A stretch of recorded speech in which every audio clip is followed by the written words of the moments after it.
इस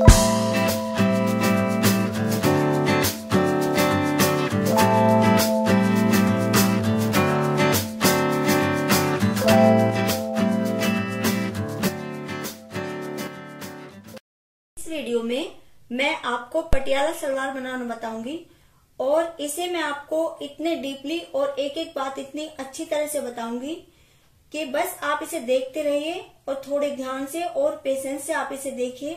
और मैं यकीन के साथ कह रही हूँ कि इसे देखने के बाद आपको पटियाला सलवार, सेमी पटियाला सलवार और सिंपल सलवार बनाना बहुत आसान लगेगा। और सिलाई का ऐसा तरीका बताऊंगी जो आपको बहुत इजी लगेगा और जिसमें आपको ओवरलॉक कराने की भी जरूरत नहीं पड़ेगी। तो सबसे पहले मैं आपको ये एक बहुत जरूरी बात बता रही हूँ और एक बहुत अच्छी बात ये बता रही हूँ कि पटियाला सलवार, सेमी पटियाला सलवार और सिंपल सलवार, इनमें कुछ भी अंतर नहीं होता, केवल प्लेट कम ज्यादा होने का अंतर होता है। और इसके अलावा रत्ती भर भी इनमें अंतर नहीं होता। हाँ, हर किसी के बताने का और सिलने का तरीका थोड़ा बहुत अलग हो सकता है। देखिए, पटियाला सलवार में 3 से 3.5 मीटर तक कपड़ा लगता है, क्योंकि इसमें प्लेटें ज्यादा होती हैं तो पटियाला सलवार हो जाती है। और जिसमें थोड़ा कम कपड़ा लगता है, यानी 2.5 से 2.25 मीटर तक का लगता है, तो उसमें प्लेटें थोड़ी कम होगी तो वो सेमी पटियाला हो जाती है। और जिसमें इससे भी कम कपड़ा लगता है, यानी कि 2.25 से 2 मीटर तक या 2.5 तक भी लगा सकते हैं, तो वो सिंपल सलवार हो जाती है। बाकी और कोई भी अंतर इसमें नहीं होता। और जितने कम कपड़े में हम सलवार बनाएंगे उतनी ही कम प्लेटें डलेंगी। और कुछ लोग इस बात में भी कंफ्यूज रहते हैं कि जैसे उनके छोटी बच्ची है, 10 साल की है, 12 साल की है, तो उसकी पटियाला सलवार में कितना कपड़ा लगेगा। तो बस आप एक बात ध्यान रखिए कि कम से कम इतना कपड़ा जरूर होना चाहिए कि जिसमें सलवार की लंबाई निकल जाए। और दूसरे प्लेटें इतनी तो डल ही जानी चाहिए कि पीछे से उनमें थोड़ा घुमाव का लुक लगे, यानी कि वो घुमावदार लगे। क्योंकि सलवार में जो भी पीछे की साइड में घुमावदार लुक आता है वो केवल प्लेटों की वजह से ही दिखता है। और जितनी ज्यादा उसमें प्लेटें होगी उतना ही सलवार में पीछे की साइड घुमाव दिखता है। तो 10-12 साल की बच्ची के सलवार में आप 2.25 से 2.5 मीटर तक कपड़ा भी लगा सकते हैं, बस प्लेटें थोड़ी कम या ज्यादा हो जाएंगी। और लेकिन अगर आपको 38 इंच या इससे ज्यादा लंबाई की सलवार बनानी है तो कम से कम आपको 3 मीटर कपड़ा जरूर लेना पड़ेगा। देखिए, ये 3.5 मीटर कपड़ा है और मैंने इसको बिल्कुल सिंगल ऐसे खोल के रखा हुआ है, बाकी कपड़ा उधर की साइड है। और जब हम सलवार बनाते हैं तो सबसे पहले हम ये देखते हैं कि इसकी लंबाई कितनी होनी चाहिए तैयार। और जितनी हमारी सलवार की तैयार लंबाई होती है उससे हम 3 इंच ज्यादा लेते हैं ऊपर वो नेफा मोड़ने के लिए, और सिलाई वगैरह के लिए हमें 3 इंच उसमें ज्यादा लेना होता है। तो जितनी हमारी सलवार की तैयार लंबाई है उसमें 3 इंच जोड़ के हम लेते हैं। जैसे मैं 39 इंच तैयार सलवार बनाऊंगी तो उसमें मैं 3 इंच और जोड़ती हूँ, तो 42 इंच ये बैठता है, यानी 42 इंच। तो मुझे 42 इंच की सलवार बनानी है। तो उसके लिए सबसे पहले ये सिंगल कपड़ा मैंने इसको पूरा खोला हुआ है, मैंने बताया था, इसको हम इस तरह से मोड़ेंगे। और हाँ, एक बात मैं आपको और बता दूं कि अगर हो सकता है आप अपनी सलवार पहली बार बना रहे हो या आप अपनी अगर सलवार से नाप के बना रहे हैं तो कोई दिक्कत नहीं है। लेकिन अगर आप पहली बार बना रहे हैं और आपको लंबाई का आइडिया नहीं है कि इसकी नाप कैसे लेते हैं, तो आप अपनी नाभि से और पैर के अंगूठे तक का नाप लीजिए और वो आपकी सलवार की तैयार लंबाई मानी जाएगी। क्योंकि सलवार की लंबाई प्लाजो, पैंट और जैसे लोअर वगैरह इनसे ज्यादा ली जाती है। तो ये आपका लंबाई लेने का तरीका होता है अपनी नाप का। और ये देखिए, कपड़ा मैंने इसको इस तरह से डबल कर लिया है, ये देखिए। और फिर हम इसके पल्ले निकालते हैं, जिसको कुछ लोग आम भाषा में पाट भी बोलते हैं। इस तरह से हम इसको बीच में से फोल्ड करेंगे। और आपको ये तो पता ही होगा कि पल्ले 2 होते हैं और कली 4 होती हैं। तो इस तरह से पहले हम इसको फोल्ड करते हैं। और एक बहुत जरूरी बात मैं आपको एक और यहाँ बताना चाहती हूँ कि कई बार फैशन में बहुत ये जो हम मोहरी पहनते हैं, जिन्हें पहुंचे भी बोलते हैं, कई बार वो फैशन में ज्यादा, उनकी चौड़ाई ज्यादा होती है, ज्यादा होते हैं। और कई बार फैशन होता है कि वो बहुत कम चौड़ाई में होते हैं, मतलब उनकी चौड़ाई बहुत कम होती है। ऊंचाई में नहीं कह रही, लंबाई में कह रही हूँ, उस तरह से। तो उसी के अकॉर्डिंग आप ये पल्लों की चौड़ाई लें, क्योंकि होता क्या है, जैसे मान लिया हमें 7 इंच की मोहरी तैयार रखनी है, इस तरह से 7 या 7.5 आप मान लीजिए, इतनी हमें तैयार मोहरी रखनी है। और सपोज करिए आप 8 इंच के पल्ले ले लेते हैं, इस तरह से 8 इंच में करके आपको दिखाती हूँ। 8 इंच के हम पल्ले ले लेते हैं, तो इसमें क्या होगा कि इसमें नीचे हमारी कली ऐड नहीं हो पाएगी, यानी हमारे जो मोहरी है उसकी यहीं तक कंप्लीट वो मोहरी हमारी हो जाएगी, और उसमें केवल पल्ले पल्ले हमारे दिखाई देंगे। हमारी कलियां सारी उसमें अंदर या तो सिलाई में चली जाएंगी, और उसमें सिलाई में जाने के बाद वो हमें उसकी कटिंग करनी पड़ेगी, और मेरे ख्याल से वो ज्यादा अच्छा नहीं लगता। लेकिन ये भी हो सकता है कि अगर आप ऐसे एडजस्ट कर सकते हैं कि आपको कली नीचे नहीं दिखानी है, तो बेशक आप पल्लों की चौड़ाई ज्यादा भी ले सकते हैं। लेकिन मेरा जो मानना है, मैं अपनी सोच बता रही हूँ कि अगर मोहरी ज्यादा चौड़ी नहीं चल रही है तो आप पल्ले उसी के अकॉर्डिंग ले। इसमें चौड़ाई पर कोई भी फर्क नहीं पड़ेगा आपकी सलवार की, उतनी ही चौड़ाई हम ऊपर कलियों की बढ़ा देंगे। तो आप इसको जैसे आप मोहरी चल रही है उसके अकॉर्डिंग आप इसकी चौड़ाई ले। तो इसलिए मैं इसकी चौड़ाई थोड़ी कम ले रही हूँ, क्योंकि आजकल फैशन में थोड़ी कम चौड़ी मोहरी चल रही है। तो इसकी अगर हमें 7.5 इंच की मोहरी रखनी है तो हम इसको 6.5 7 भी रख सकते हैं, जिससे इसमें थोड़ी सी कली भी नीचे ऐड हो जाए। इस तरह से इसको 6.5 से 7 इंच हम रखेंगे।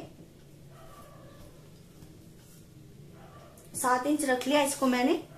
और इसकी जो मुझे लंबाई लेनी है, जैसे मैंने आपको बताया था कि अगर हमारी सलवार की लेंथ 39 इंच है तो उसमें हमें 3 इंच प्लस करके लेना होता है, यानी 42 इंच। तो आप 42 में से 8 इंच बेल्ट का लेस कर दीजिए, बेल्ट की जो हम लंबाई लेंगे उसे लेस कर दीजिए। और एक बात और मैं आपको बता रही हूँ कि बेल्ट की जो हम लंबाई लेते हैं उसकी कोशिश करिए आप उसे 8 इंच की ही रखिए, क्योंकि अगर हम उससे ज्यादा रखेंगे तो वो जब हम उसको पहनते हैं तो सूट के नीचे से उसकी प्लेटें दिखाई देती हैं, जो बहुत अच्छा लुक नहीं देती। लेकिन कई स्थितियों में हमें उसकी लंबाई ज्यादा भी रखनी पड़ सकती है, जैसे 9 इंच या ज्यादा इंच, वो उस स्थिति में हम रखते हैं जब हमारे पास कपड़ा कम हो और किसी वजह से हम पल्लों की और कली की लंबाई हमारे पास कम रह जाए, तो हम उस स्थिति में मजबूरी में हम बेल्ट लंबी लगा देते हैं। तो उस स्थिति में आप बेल्ट लंबी लगा सकते हैं। लेकिन अगर आपके पास कपड़ा पूरा है तो आप केवल 8 इंच की बेल्ट निकालिए। तो देखिए इसके पल्लों की अब हम लंबाई निकालते हैं। चौड़ाई का मैंने आपको तरीका बताया है। तो लंबाई कैसे निकालेंगे इसकी, 8 इंच हम उसमें से बेल्ट का लेस कर देते हैं 42 में से, तो बचता है 34 इंच। तो अब हम पल्लों की जो लंबाई लेंगे वो 34 इंच लेंगे, और 34 पर हम यहाँ पर एक निशान लगाएंगे इस तरह से, और हम इसी पूरे कपड़े को हम अलग कर देंगे यहाँ तक ही। बाकी जो ये इधर कपड़ा बचेगा इसमें से हम बेल्ट निकाल लेंगे। और ये देखिए ये मैंने इसके पल्ले अलग कर दिए हैं इस तरह से। ये 2 हैं इस तरह से, एक नीचे एक ऊपर, और इसको इस तरह से हम जोड़ते हैं कलियों में इस तरह से, एक यहाँ पर एक यहाँ पर, 4 इसमें कलियां जुड़ेंगी। और ये जो बचा हुआ कपड़ा था इसको मैंने बीच में से फोल्ड किया हुआ है इस तरह से। और इसके लिए सबसे पहले फिर हम क्या करते हैं, हम इसमें से इसकी कलियां निकालते हैं। और जब हम कोई भी पटियाला सलवार या कोई भी सलवार निकालते हैं तो हमारी कोशिश ये होनी चाहिए कि हम किस तरह से इसको निकालें कि इसकी चौड़ाई ज्यादा से ज्यादा हो और इसमें ज्यादा प्लेटें आए और ज्यादा इसमें घेर आए। तो इसके लिए जितनी हमने अपने पल्लों की लंबाई ली थी, सबसे पहले हम इसकी उतनी लंबाई लेंगे जो हमें कलियां निकालनी है। जैसे हमने 34 इंच पल्लों की लंबाई ली थी, तो 34 इंच पर हमने एक ये निशान लगा दिया। और ये जो ऊपर मैंने कपड़ा एक्स्ट्रा लिया हुआ है ये आसन के लिए लिया हुआ है, ये 9.5 से 10 इंच तक है। और इसमें ऊपर 8 इंच की हमारी बेल्ट लग जाएगी। और ये तैयार होके ऊपर नेफा भी इसमें मुड़ेगा और सिलाई में भी जाएगा। तैयार होके 14.5 इंच के आसपास हमारा हो जाएगा। और एक बात मैं आपको और बता रही हूँ कि अगर आप ज्यादा हेल्दी हैं, जैसे आपकी हिप 42 या इससे भी ज्यादा है, तो जो आप ये आसन लेंगे इसकी लंबाई आप 10.5 या 11 इंच तक आपको यहां तक लेनी पड़ेगी, क्योंकि आपका तैयार जो आसन है वो 15 या 15.5 इंच कम से कम होना चाहिए। इसी तरह से हम यहाँ पर भी 10-10.5 इंच की दूरी पर एक निशान लगाएंगे इस तरह से, और ये हम एक कलियों के लिए एक निशान लगाएंगे यहाँ पर। इसको हम 2 इंच की भी रख सकते हैं और 2.5 की भी रख सकते हैं। मैंने 2.5 इंच का एक निशान लगाया है, और सेम जो मैंने उधर लिया था इस तरह से ये 2.5 इंच का निशान ही हमें उधर लगाना है। और इस तरह से ये दूसरी साइड भी जब मैंने निशान लगाया था उस पर भी 2.5 इंच का एक निशान लगा दिया है। हम उस निशान से इस निशान तक इस तरह से इनको मिला के एक लाइन खींच देंगे, यानी इन निशानों को हम आपस में मिला देंगे। ये निशान हमने इस पर इस साइड से उस साइड ये निशान लगा दिया है। और सबसे पहले हम बाकी कपड़े को अलग कर देते हैं इसमें से,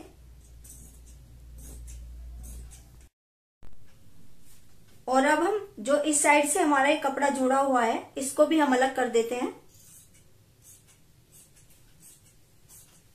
इसके बाद हमने जो निशान लगाए हैं कलियों के आसन के नीचे से, इसको इस निशान से उस निशान तक हम इसकी बीच में से कटिंग कर देंगे।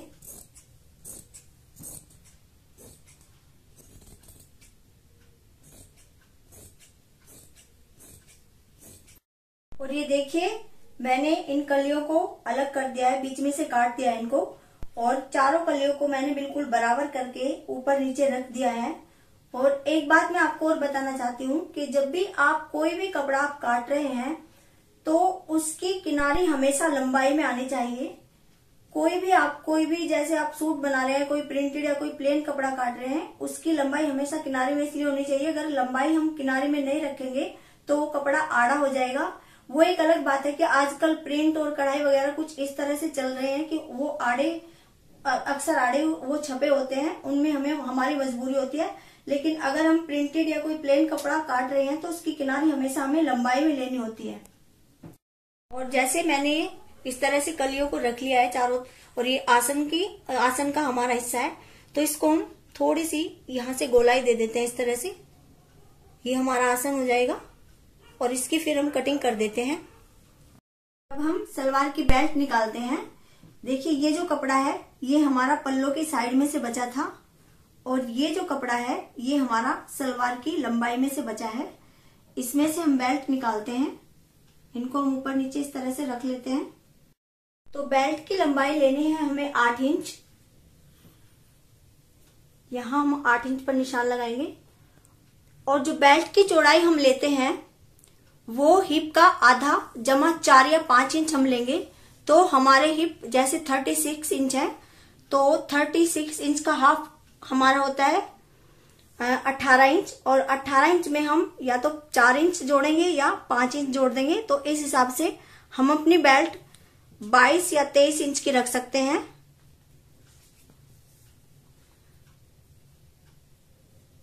और हम ये इस तरह से अपनी बेल्ट अलग कर देंगे।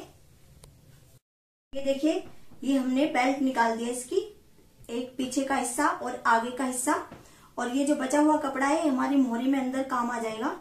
और अगर हमारे पास कपड़ा ज्यादा होता है तो जरूरी नहीं है कि हमारी ये बेल्ट में इस तरह से जोड़ाए। कई बार ये पूरा एक भी हम हिस्सा निकाल सकते हैं इसका, इस तरह से। देखिए पहले हमें कली और पल्ले जोड़ने हैं।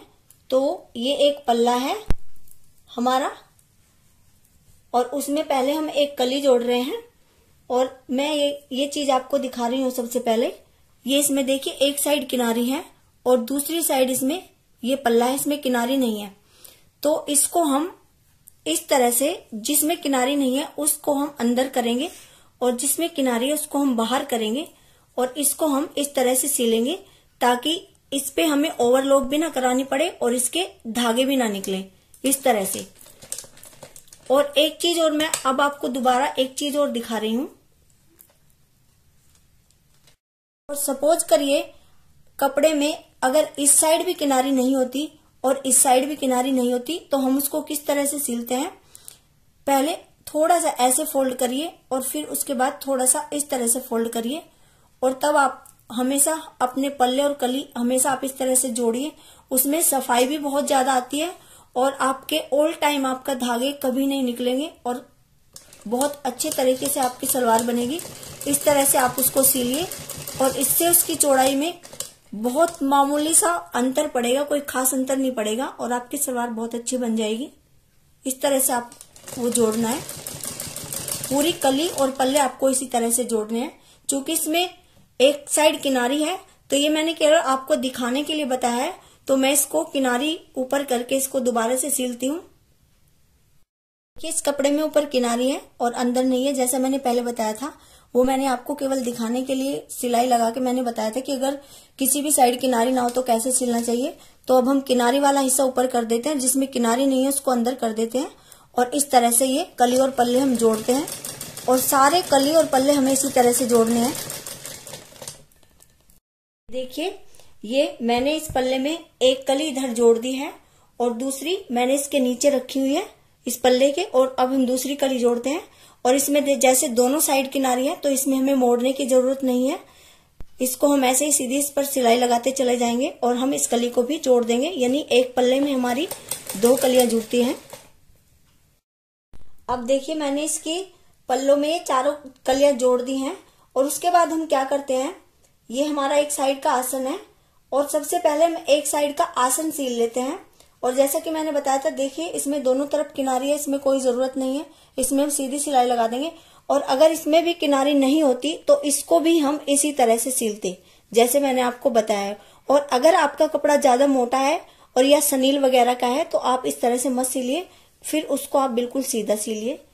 तो पहले हम एक साइड का इसका आसन सील लेते हैं। जैसे हमने सलवार का एक साइड से आसन सील लिया है, उसी तरह से उसके बाद हम बेल्ट लेते हैं। ये बेल्ट के दोनों हिस्से हैं, एक ऊपर का एक नीचे का, और ये अब हम इसके बीच में भी केवल एक ही साइड जोड़ लगाएंगे, एक साइड इसमें भी जोड़ लगा लेते हैं हम इस तरह से, जैसे मैंने आपको सीलना बताया था। क्योंकि इसमें किनारी नहीं है तो इसको हम इस तरह से सीलेंगे। एक बार इस तरह से मोड़िए, फिर इस तरह से।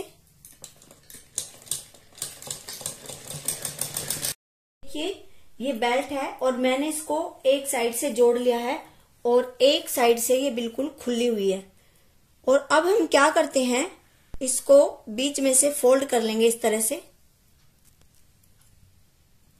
इस तरह से फोल्ड कर लेंगे। और जैसे इतना हिस्सा इसमें भी हमारा इस साइड सिलाई में आ जाएगा, तो आप इसको इस तरह से छोड़ लीजिए। इसके 2 तरीके हैं, या तो आप इसके यहां बीच में कट लगा दीजिए इस तरह से, इस जगह बीच में से फोल्ड करके, या फिर इस तरह से भी आप कर सकते हैं कि इसके आगे वाले जितने हिस्से में आप प्लेटें डालना चाहे उतने हिस्से में आप निशान लगा सकते हैं। जैसे हमें मान लिया 8.5 इंच के हिस्से में हमें प्लेटें डालनी है, तो हम 8.5 इंच पर भी निशान लगा सकते हैं और फिर यहाँ एक कट लगा सकते हैं। या इस प्लेट के हम आधे हिस्से में भी बेल्ट के आधे हिस्से में भी हम प्लेट डाल सकते हैं इस तरह से। तो इसके लिए हम इसमें यहाँ एक कट का निशान लगाएंगे इस तरह से। मैं आधे हिस्से में प्लेट डाल के आपको बता रही हूं।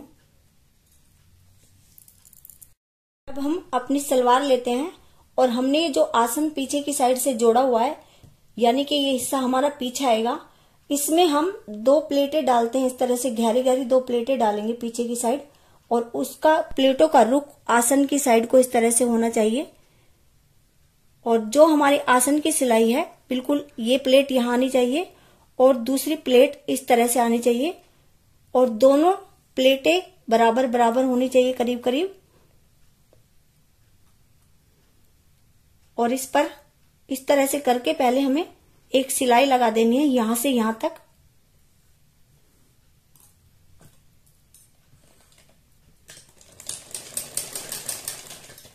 ये देखिए, इसकी सिलाई प्लेटों के इस तरह से बराबर में आनी चाहिए, ये बीच में आनी चाहिए सिलाई प्लेटों के, जो आसन है हमारा। ये दोनों प्लेट डालने के बाद हमने जो बेल्ट में बीच में जोड़ लगाया है, इस आसन की सिलाई पर उस बीच के जोड़ को बेल्ट के हम बिल्कुल इनको मिला के इस पर इस तरह से रखते हैं, यानी कि ये हमारा पीछे का आसन हो जाएगा।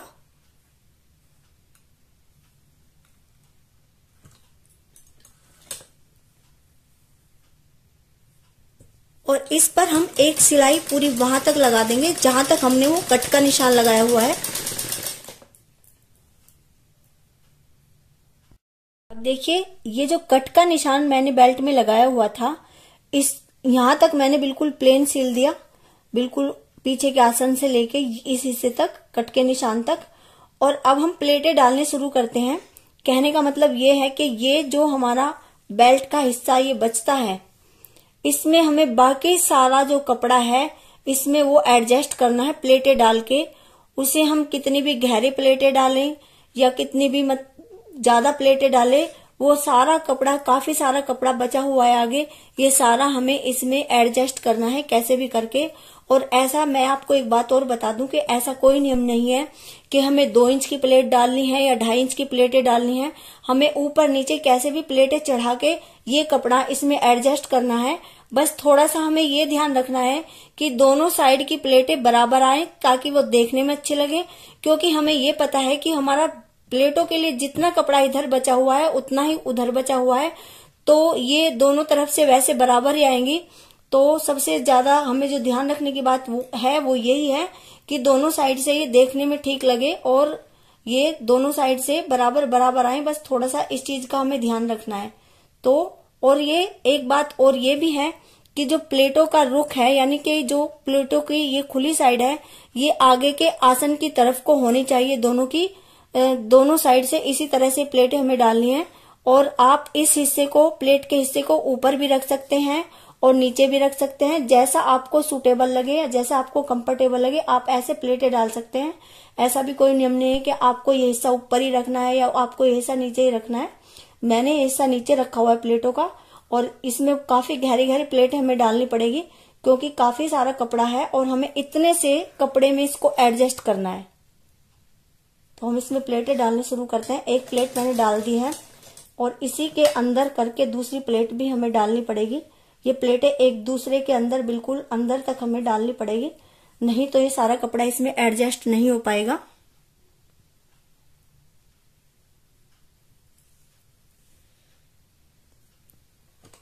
थोड़ी थोड़ी सिलाई लगा के आप अगले वाली प्लेट इस तरह से डालते रहें, क्योंकि वो प्लेट काफी नीचे तक चली जाती है इस तरह से।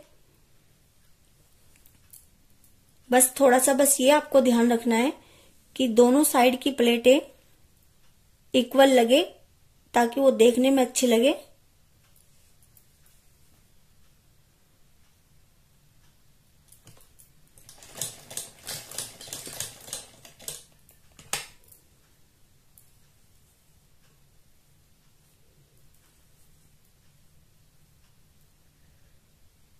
और देखिए, ये यहां तक मैंने ये सारी प्लेटें इसमें एडजस्ट कर दी हैं और काफी गहरी गहरी प्लेटें डालनी पड़ी हैं क्योंकि कपड़ा बहुत ज्यादा था और वो बेल्ट में इतना कपड़ा नहीं था और वो सारा उसमें एडजस्ट करना था।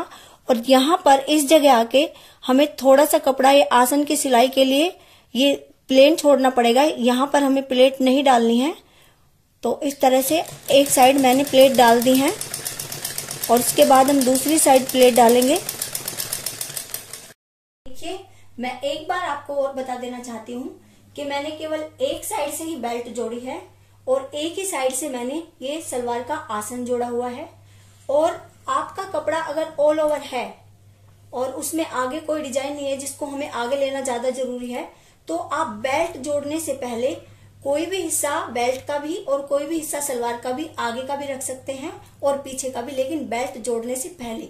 और उसके बाद मैंने ये पीछे आसन पर गहरी गहरी 2 प्लेटें डाली हुई हैं और जिनका रुख आसन की साइड को है और एक साइड दोनों की बिल्कुल खुली है, बेल्ट की भी और सलवार की भी। और ये देखिए, ये इस तरह से एक साइड से प्लेटें डल गई हैं और आसन के मैंने बीच में से प्लेटें डालने शुरू की हैं। और बहुत गहरी गहरी ये प्लेटें डालनी पड़ती हैं क्योंकि कपड़ा बहुत ज्यादा होता है, वो एक दूसरे के बिल्कुल अंदर तक काफी आगे तक प्लेटें चली जाती हैं और ये कपड़ा हमें पूरा इसमें एडजस्ट करना होता है। तो अब हम दूसरी साइड की प्लेटें डालते हैं बिल्कुल इसी तरह से। और दूसरी साइड की प्लेटें डालने के लिए हम वापस फिर उसी जगह पर आते हैं, यानी जो हमने आसन और ये प्लेटें डाली हुई हैं उसी जगह से हम दोबारा शुरू करते हैं दूसरी साइड के लिए।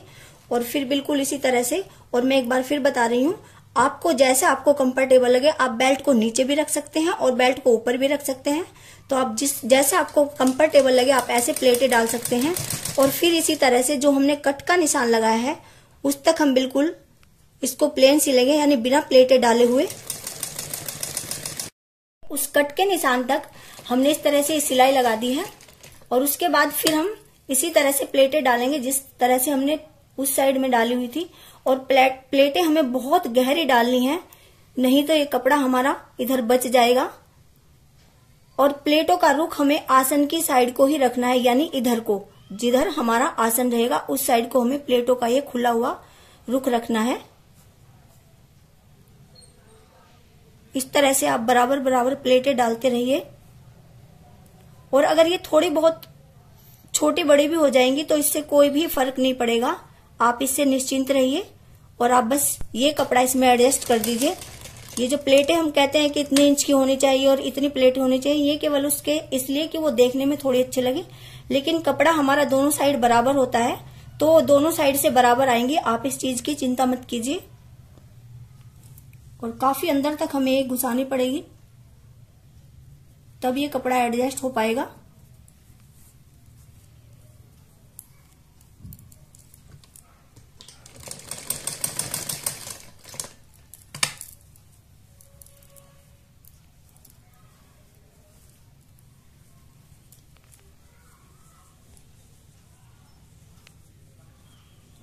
कि दूसरी साइड भी हमें यहाँ आसन की सिलाई के लिए थोड़ा सा कपड़ा बगैर प्लेटों के छोड़ना पड़ेगा। और दूसरी साइड भी इसी तरह से हमने प्लेटें डाल दी हैं। देखिए ये दोनों साइड की प्लेटें मैंने डाल दी हैं। और प्लेटों का जो रुख है वो आसन की साइड को है, इधर का भी और इधर का भी, यानी दोनों तरफ से प्लेटों का जो रुख है वो आसन की साइड को है। और एक साइड से सिलकर प्लेटें डालने में, यानी सलवार को भी और बेल्ट को भी एक साइड से सिलकर अगर हम प्लेटें डालते हैं तो हमें बहुत सुविधा होती है, बहुत आसानी से हम प्लेटें डाल देते हैं। और यानी कि देखिए ये बेल्ट है हमारी, और इसका आधा हिस्सा पीछे है और आधा हिस्सा आगे है। तो मेरा कहने का मतलब ये है कि हमारा पीछे का जो आधा हिस्सा है वो पूरा प्लेन है, केवल पीछे 2 प्लेटें डली हुई हैं और इसके आधे हिस्से में प्लेटें होती हैं। लेकिन कुछ लोग क्या करते हैं, ये भी करते हैं कि आगे के केवल 8 या 8.5 इंच तक के हिस्से में प्लेटें डाल देते हैं, इधर से भी और इधर से भी। आप ऐसे भी कर सकते हैं, लेकिन अगर आपका कपड़ा बहुत ज्यादा है तो आप आधे हिस्से में प्लेटें डालिए, नहीं तो उसको एडजस्ट करने में बहुत मुश्किल हो जाती है। और फिर इसके बाद हम अपना आगे का आसन भी सील लेते हैं। जब हम अपना आगे का आसन सीलते हैं तो करीब 1.5 इंच के आसपास हम इसको ऊपर से छोड़ देंगे और थोड़ा सा ज्यादा सिलाई में इसको लेंगे हम इस तरह से। और नीचे तक इस पर हम इसी तरह से सिलाई लगाएंगे, यानी इस आसन को भी हम इसी तरह से जोड़ देंगे। देखिए जो हमारी ये प्लेटें हैं, ये ऊपर की साइड को जब हम इसको आसन को सीलते हैं, इधर से भी और इधर से भी, ये ऊपर की साइड होनी चाहिए, नीचे की साइड नहीं होनी चाहिए। जो हमने ये नेफे के लिए ऊपर कपड़ा छोड़ा हुआ है उसको हम किस तरह से मोड़ते हैं, इस तरह से हम इसको मोड़ के नीचे तक इसी तरह से मोड़ते हुए सिलाई लगाएंगे। जैसा कि मैंने बताया था कि मैं इस तरह से आपको सीलना बताऊंगी कि आपको ओवरलॉक की उस पर जरूरत नहीं पड़ेगी।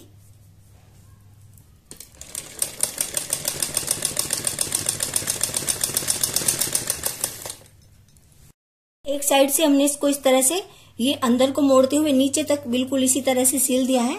और अब हम दूसरी साइड से भी इसी तरह से थोड़ा थोड़ा अंदर को दबाते हुए इस आसन को नीचे तक इसी तरह से सील देते हैं।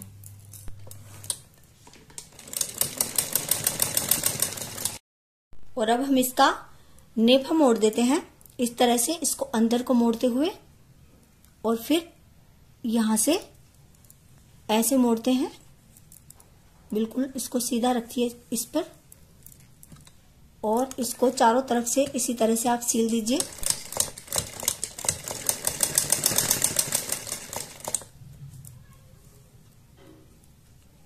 देखिए हमने इसका नेफा मोड़ दिया है। और इसके बाद हम क्या करते हैं, इस सलवार को, जैसे इसकी बेल्ट को हम इस तरह से हम इसको कर लेते हैं। देखिए इस तरह से रखने के बाद मोहरी बनाने से पहले हम क्या करते हैं, यहां से बेल्ट से और नीचे तक हम उसकी इस तरह से नाप ले लेते हैं। इस तरह से हम उसकी, तो ये देखिए हमारी 39 इंच के आसपास है, जबकि हमें 39.5 के आसपास है, जबकि हमें 39 इंच चाहिए। तो हमें हमारी लगभग बराबर है। इसको नापने का केवल एक ही मेरा पर्पज है कि अगर ये थोड़ी ज्यादा होती है तो हम उसको नीचे से काट देते हैं, और अगर कम होती है तो हम काटते नहीं, केवल इनको सीधा कर लेते हैं और सिलाई में थोड़ा कम दबाते हैं। तो मोहरी बनाने से पहले आप इसकी लेंथ जरूर नाप लीजिए, ताकि जितनी हमें लेंथ रखनी है उतनी ही तैयार हो। उसके बाद हम मोहरी के लिए बुकरम नापते हैं, और वो किस तरह नापते हैं, आप इस तरह से बुकरम रख के भी नाप सकते हैं, इस तरह से, और आप इंच टेप से भी नाप सकते हैं। लेकिन आपको ये ध्यान रखना है कि थोड़ी सी बुकरम इधर से भी थोड़ी ज्यादा होनी चाहिए और इधर से भी, क्योंकि जब हम इसको इस तरह से पलट के इसको सीलते हैं तो यहाँ से हमें हमारी बुकरम थोड़ी ऊपर से ज्यादा लगती है, इसलिए हम इसको थोड़ा ज्यादा लेते हैं इससे। और आपको किस तरह से बुकरम काटनी है मैं आपको एक बार ये बता रही हूँ, इससे आपकी बुकरम बिल्कुल सीधी कटेगी। मोहरी की ऊंचाई आपको जितनी रखनी है आप उतनी रख सकते हैं। इसको जैसे बीच में इस तरह की ऊंची ऊंची मोहरियां भी चली थी, आप इसको इतनी भी रख सकते हैं। और लेकिन मैं 2 इंच की इसको मोहरी को रखूंगी। तो आप इस तरह से एक निशान लगाइए 2 इंच पर, और एक वहां पर एक कट लगाइए। और आप इसको काटने की बजाय ये तभी हो सकता है जब किनारी इसकी सीधी हो, यानी कि ये हमारी सीधी हो बुकरम, और आप इसको काटिए मत, इस तरह से आप इसको फाड़ दीजिए, क्योंकि इस तरह से बिल्कुल सीधी हमारी कटती है। और दोनों ये बुकरम आपको दोनों साइड की इसी तरह से निशान लगा के काट लेनी है। बाद हम बचा हुआ कपड़ा लेते हैं और उस बचे हुए कपड़े को हम इस तरह से उल्टा रखते हैं, उसके ऊपर बुकरम रखते हैं, इस साइड से सीधा होता है, और थोड़ा सा इसको इस तरह से थोड़ी बड़ी सिलाई करके हम इसके ऊपर थोड़ी दूरी पर यहाँ से पूरी बुकरम पर हम सिलाई लगा देंगे। और दोनों साइड की ये बुकरम हमें इसी तरह से कपड़े पर जोड़ लेनी है। इस तरह से बुकरम जोड़ने के बाद जो हमारा ये फालतू का कपड़ा होता है, इसमें थोड़ा थोड़ा हम सिलाई के लिए छोड़ देते हैं, जिसमें हमें मोहरी में सिलाई में लेना पड़ेगा, और इसको हम काट देते हैं अलग से। और दोनों साइड से हमें इसी तरह से करना है। बाद हम मोहरी बनाते हैं, यानी सलवार के ऊपर हम जो बुकरम हमने तैयार किया कपड़े के साथ उसको हम जोड़ते हैं। सलवार को हम सीधी रखते हैं और इस तरह से हम इस बुकरम को इस तरह से उल्टा रखते हैं, और थोड़ा सा हम इसको बाहर निकाल के रखेंगे यहाँ से। और इस सिलाई को हमें कपड़े के ऊपर लगाना है, बुकरम के बिल्कुल बराबर बराबर में लगाना है, बुकरम के ऊपर नहीं लगाना है। और लगाने से पहले हमें ये सलवार के नीचे से इसको भी बिल्कुल सीधा कर लेना है, ताकि हमारी मोहरी बिल्कुल सीधी बने। और दोनों साइड से हमें इसी तरह से सिलाई लगानी है। देखिए इस तरह से इसको सीलने के बाद हम इस बुकरम को इस तरह से अंदर की साइड को ऐसे पलटते हैं,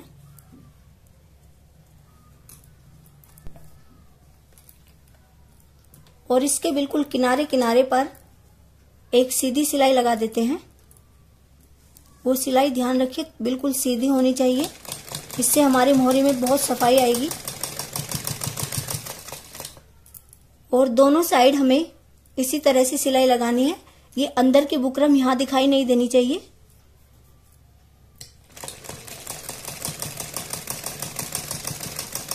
ये सिलाई लगाने के बाद अब हम क्या करते हैं, इसको उल्टी तरफ से इस पर सिलाई लगाएंगे, इस साइड से, ना कि सीधी साइड से, क्योंकि इस साइड से सिलाई लगाने पर हमारी मोहरी में सफाई बहुत ज्यादा आती है। हम यहां से इस सिलाई को उल्टी तरफ से लगाना शुरू करेंगे इस तरह से, और इसको आप ऐसे सीधा करते रहिए, कपड़े को इस तरह से आप करते रहिए सलवार के, और बिल्कुल सीधे सीधे आप बिल्कुल निश्चिंत होकर इस पर सिलाई लगाते जाइए। इसमें ना कहीं झोल आएगा, और बिल्कुल सीधी सीधी ये सिलाई लगेगी, और आपकी मोहरी में बहुत ज्यादा सफाई आएगी।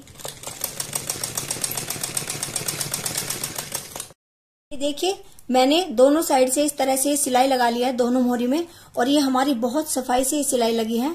और उसके बाद चाहे तो आप एक सिलाई थोड़ा सा इधर और एक सिलाई इधर लगा सकते हैं, लेकिन मैं ये डिजाइन बहुत कम बनाती हूँ। मैं आपको इसी के ऊपर एक थोड़ा सा हल्का फुल्का सा डिजाइन बना के दिखा रही हूँ। आप चाहे तो कोई हैवी डिजाइन भी बना सकते हैं अपनी पसंद के अकॉर्डिंग, और चाहे तो कोई हल्का फुल्का डिजाइन भी बना सकते हैं। और इस तरह से आप ये घुमा घुमा के इस पर एक डिजाइन बनाते जाइए।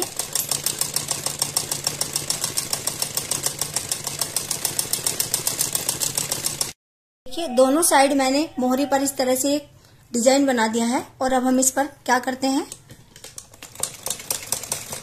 इस तरह से यहां मिला देंगे इसको,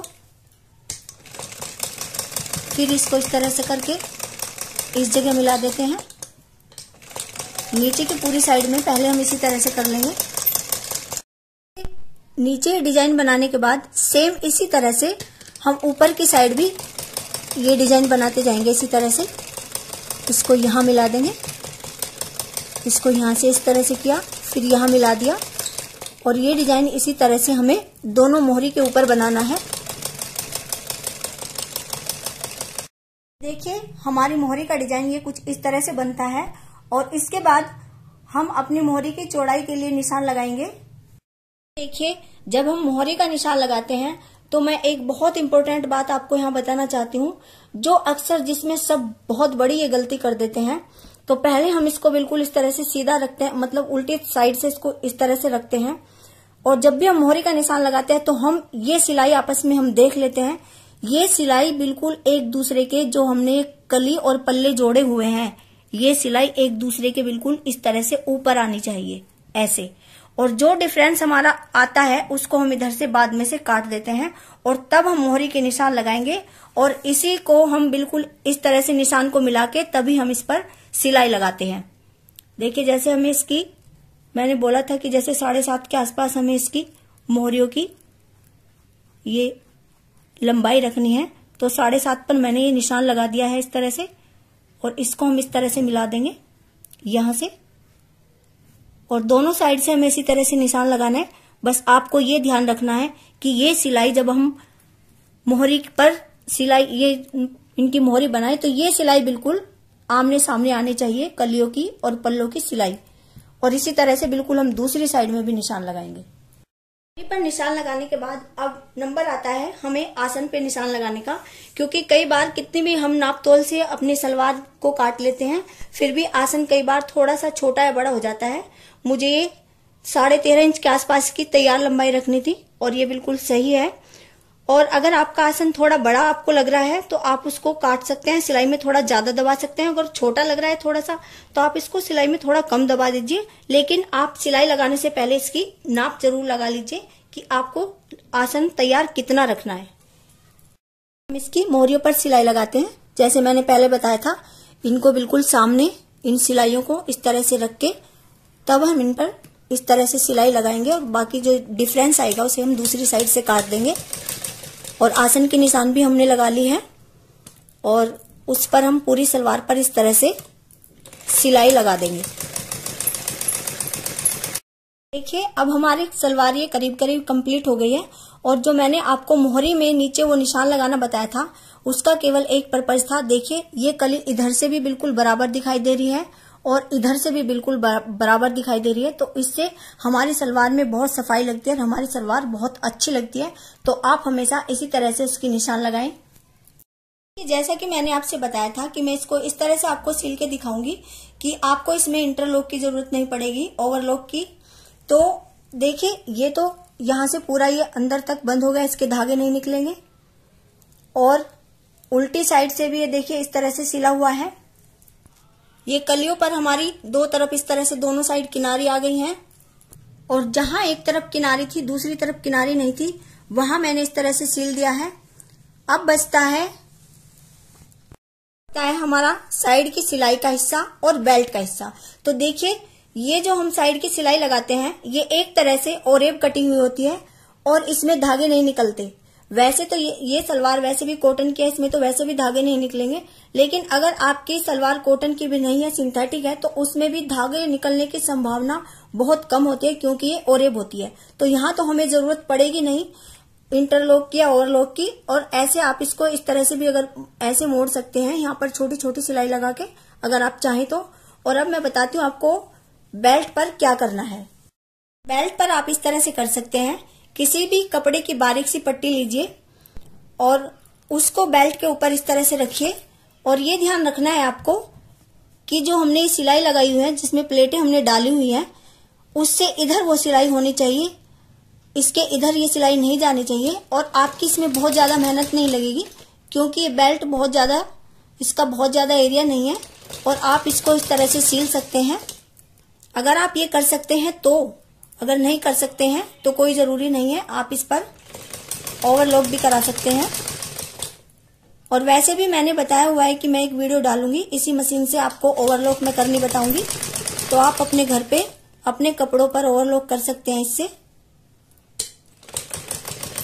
देखिए बेल्ट पर चारों तरफ से इस तरह से पट्टी जोड़ने के बाद ये इस तरह से मैंने सिलाई से इधर इधर ये पट्टी जोड़ी है, ये देखिए।